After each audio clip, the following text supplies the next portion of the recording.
तो कल हमने पढ़ा था कि relation between drift velocity and potential difference, what is mobility, unit of mobility and current density. Now हम पढ़ेंगे ओम्स लॉ।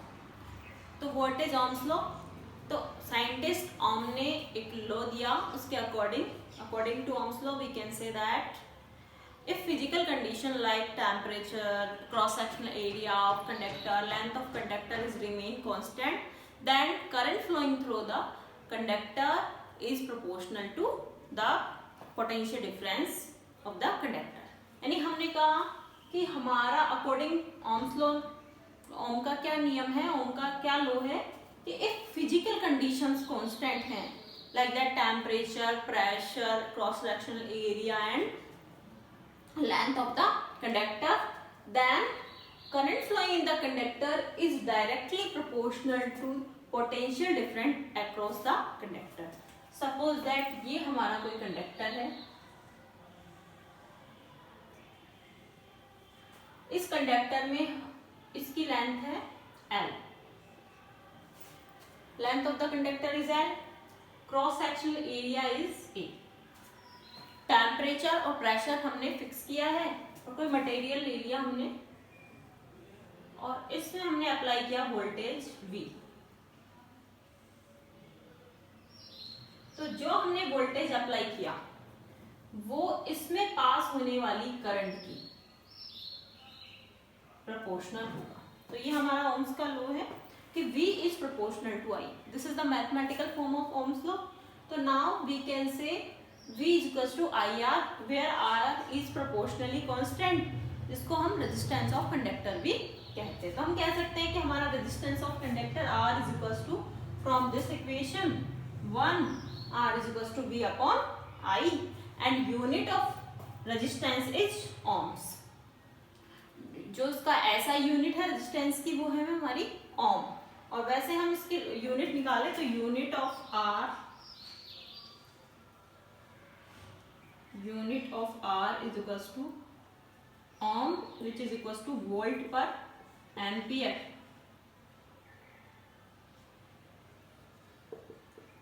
V इनवर्स यानी जो हमारा ओम है वो वोल्ट पर एम्पियर के इक्वल है।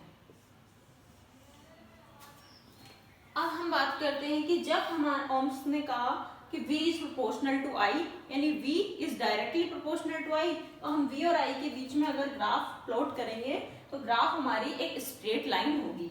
फॉर द एग्जांपल जैसे जैसे हमारा V इंक्रीज होगा हमारी I भी इंक्रीज होगी, और हम बात करें कि यदि I डिक्रीज होगा तो हमारा V भी डिक्रीज होगा, यानी V और I एक दूसरे के प्रोपोर्शनल होंगे। तो हम बात करते हैं ये स्ट्रेट लाइन जो कि हमारी ग्राफ में दी है, इस पर हमने एक स्लोप डाला तो स्लोप निकालते हैं हम, slope is which is equals to tan theta, tan theta तो निकाला हमने, tan theta is I upon V, here theta that's angle is also theta, तो we can say tan theta is equals to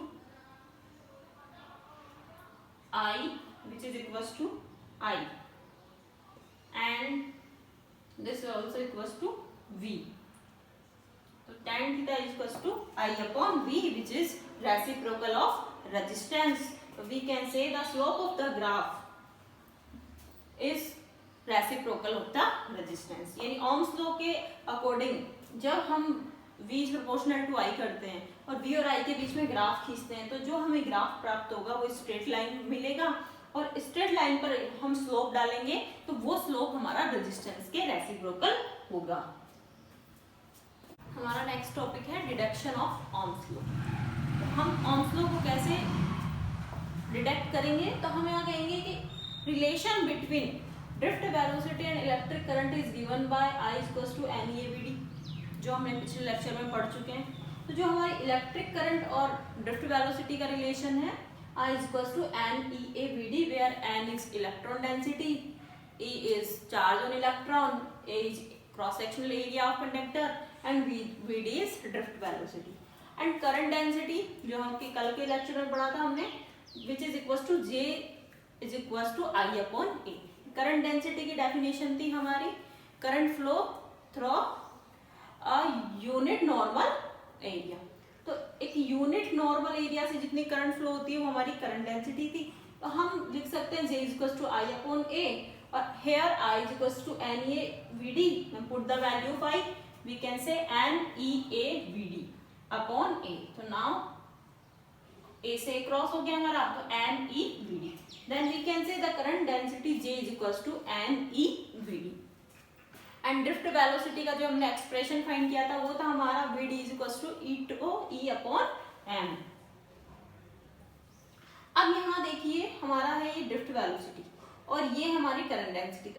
drift velocity की value current density में put करते हैं, तो so J equals to NE VD की value put की हमने E upon M, which is equals to NE square tau E upon M। अब now we can say N is electron density, E charge on electron, τ mean relaxation time, M mass of electron, E is electric field.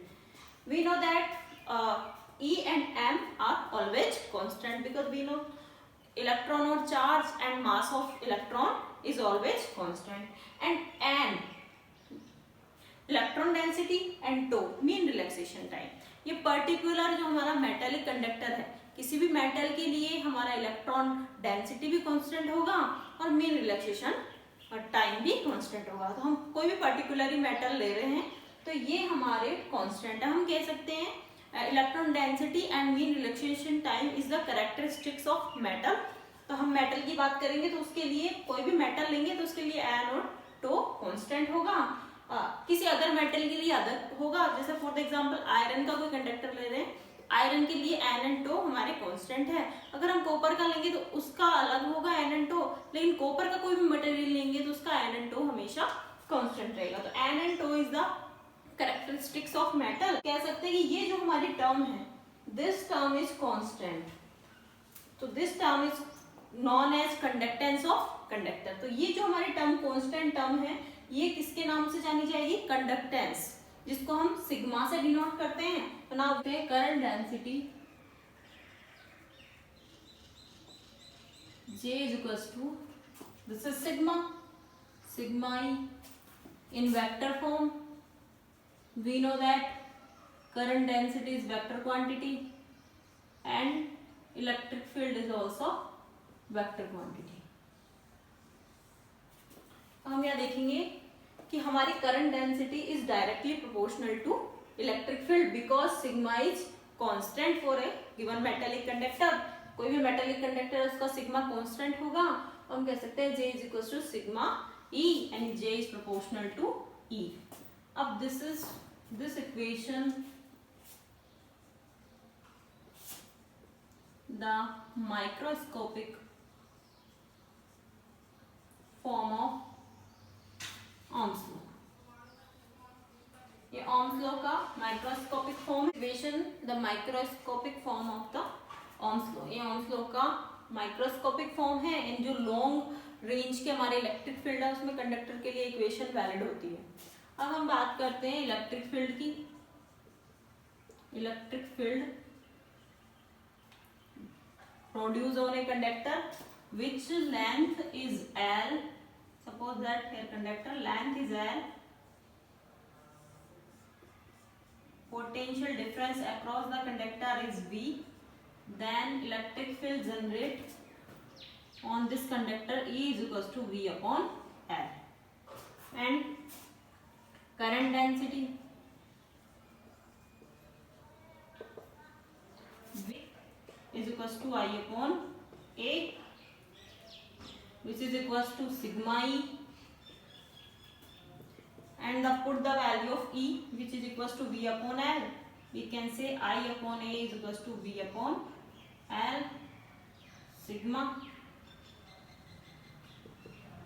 Now V is equals to 1 upon sigma L upon A into I। हमने यहाँ इसका transformation किया, we can say 1 upon sigma L upon A into I। Now L upon A sigma and I।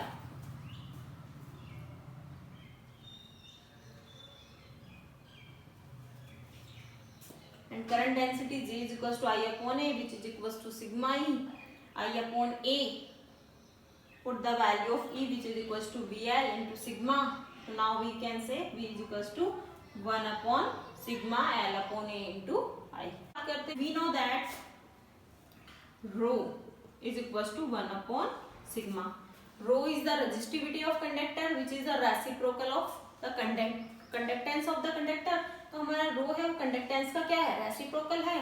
तो हम कह सकते हैं कि हमारा रो 1 अपॉन सिग्मा के इक्वल होगा. और रो की जो वैल्यू थी वो कितनी आई थी, अभी भी हमने निकाली थी, which is constant quantity N E square tau upon M. तो रो हो जाएगा हमारा M upon N E square tau. अब हम बात करते हैं यहाँ पे 1 अपॉन rho which is equals to sigma. तो जो हमारा पोटेंशियल डिफरेंस है वो कितना आया, rho L upon A into I.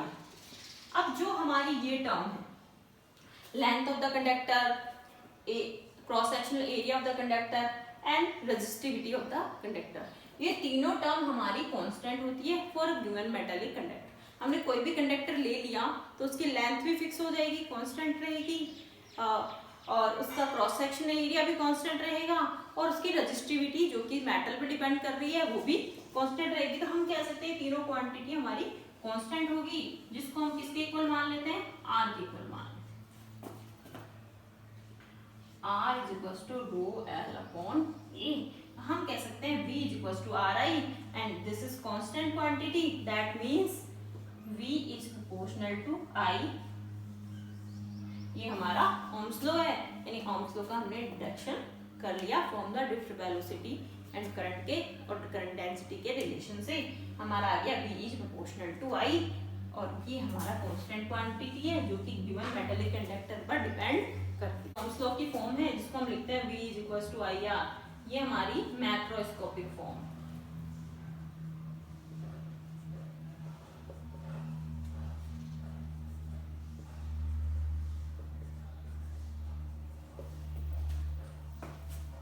Topic है resistivity.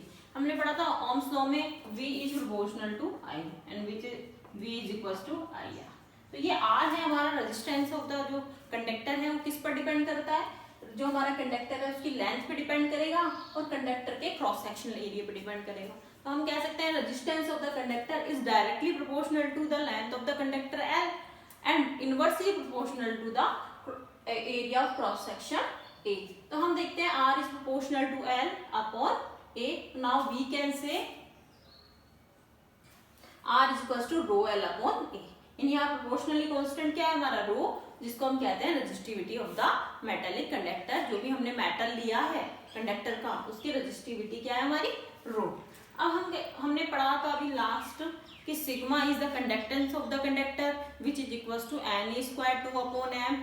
We know that the resistivity of the conductor is reciprocal of the conductance. So now we can say rho is equals to 1 upon sigma which is equals to n square upon 2 m, जो कि हमारा conductance था उसका reciprocal हो गया तो m upon n square 2. तो हम कह सकते हैं कि जो हमारी रेजिस्टिविटी है वो किसके इक्वल है, m upon n square 2. अब यहाँ E और n कांस्टेंट थे और n और 2 किस पर डिपेंड कर रहे थे, हमारा जो भी मटेरियल है उस पर डिपेंड कर रहे थे. यानी सिग्मा भी कांस्टेंट हो गया और हमारा रो भी कांस्टेंट हो गया. लेकिन ये जो रेजिस्टिविटी है किस पर डिपेंड करती है, हमारी टेम्परेचर पर डिपेंड करती है. तो हमारी रेजिस्टिविटी किस पर डिपेंड करती है, टेम्परेचर पर डिपेंड करती है. तो हम बात करें किसी भी मटेरियल की तो उसका रेजिस्टेंस अलग हो सकता है. जैसे हमारा आयरन का कोई भी हमने रेजिस्टेंस लिया तो उसका रेजिस्टेंस होगा अलग होगा. जैसे हम उसकी लेंथ बढ़ाते जाएंगे उसका रेजिस्टेंस बढ़ता जाएगा और जैसे हम उसका क्रॉस सेक्शनल एरिया बढ़ाते जाएंगे उसका रेजिस्टेंस कम होता जाएगा. लेकिन आयरन का कोई भी रेजिस्टेंस लेंगे उसकी रेजिस्टिविटी क्या होगी, सेम होगी. तो हम कह सकते हैं कि रेजिस्टिविटी है वो किसी मटेरियल की कैरेक्टरिस्टिक्स है और जबकि हमारा रेजिस्टेंस है वो किसी कंडक्टर की कैरेक्टरिस्टिक्स है. सपोज दैट ये हमने कोई कंडक्टर लिया, अब ये कंडक्टर आयरन का है तो इसकी रेजिस्टिविटी सेम होगी, लेकिन इसका रेजिस्टेंस अगर हम इसकी लेंथ बढ़ाएंगे तो रेजिस्टेंस बढ़ जाएगा क्रॉस सेक्शन एरिया बढ़ाएंगे तो इसका रेजिस्टेंस कम हो जाएगा, लेकिन आयरन का अदर कोई रजिस्टर लेंगे तो उसकी रजिस्टिविटी सेम रहेगी, यानी आयरन के सभी रजिस्टर की रजिस्टिविटी सेम होती है। हाँ, आयरन के रजिस्टर की रजिस्टिविटी अलग होगी और कॉपर के रजिस्टर की रजिस्टिविटी अलग होगी। तो हम कह सकते हैं कि रजिस्टिविटी है वो मटेरियल पर डिपेंड करती है कि हम कौन सा उसका मटेरियल ले रहे हैं कंडक्टर का। तो ये हमारी रजिस्टिविटी है वो किस पर डिपेंड करती है, टेम्परेचर पर डिपेंड करती है, और एक मटेरियल के लिए रजिस्टिविटी सेम होती है। लेकिन रेजिस्टेंस हमारा किस पर डिपेंड कर रहा है, रेजिस्टेंस हमारा कंडक्टर पर डिपेंड कर रहा है कि कंडक्टर की लेंथ क्या है, उसका क्रॉस सेक्शनल एरिया क्या है, उसकी रजिस्टिविटी क्या है। हम कह सकते हैं R = ρL/A। अब हम जो रजिस्टिविटी है उसको फ्रॉम दिस इक्वेशन लिख सकते हैं, from equation 1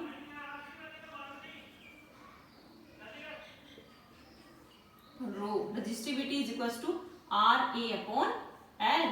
Then we can say unit of resistivity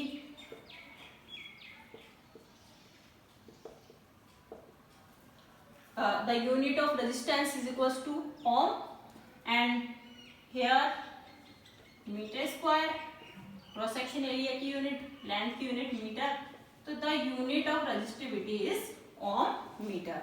हम कह सकते हैं जो हमारी रेजिस्टिविटी की यूनिट है कितनी है, ओम मीटर है। अब हम बात करें कंडक्टेंस की, we know that conductance sigma is equal to 1/ρ, यानी रेजिस्टिविटी का रेसिप्रोकल होता है कंडक्टेंस। तो हम कह सकते हैं यूनिट ऑफ सिग्मा, यानी कंडक्टेंस की यूनिट क्या हो जाएगी हमारी, ओम इनवर्स मीटर इनवर्स, यानी हम कह सकते हैं इसको ओम इनवर्स को महो मीटर इनवर्स। तो ये यूनिट ऑफ कंडक्टेंस हो गया हमारा महो पर मीटर, या हम कह सकते हैं ओम इनवर्स मीटर